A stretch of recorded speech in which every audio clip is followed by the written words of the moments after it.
கடந்த ஒரு வருடத்தில் தொலைந்து போன மற்றும் களவு போன 1,74,00,000 மதிப்புள்ள 922 செல்போன்கள் மாவட்ட காவல்துறை செல் டிராக்கர் மூலம் கண்டுபிடித்து ஒப்படைக்கப்பட்டுள்ளது. வேலூர் மாவட்டத்தில் வேலூர் மாவட்ட காவல் கண்காணிப்பாளர் மணிவண்ணன் முயற்சியில் தொலைந்து போன மற்றும் களவு போன செல்போன்களை விரைந்து கண்டுபிடிக்க கூகுள் ஃபார்ம் அறிமுகப்படுத்தப்பட்டுள்ளது.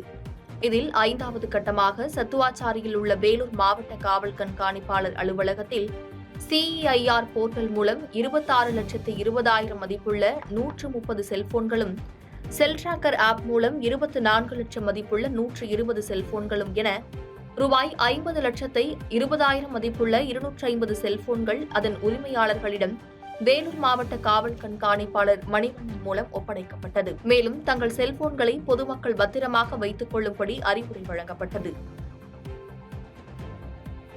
பாதகம் செய்பவரை கண்டால் நாம் பயங்கொள்ளலாகாது பாப்பா, மோதி மிதித்து விடு பாப்பா, அவர் முகத்தில் உமிழ்ந்து விடு பாப்பா. அண்மை செய்திகளை உடனுக்குடன் தெரிந்து கொள்ள இணைந்திருங்கள் இயம்நாடு தொலைக்காட்சியுடன்.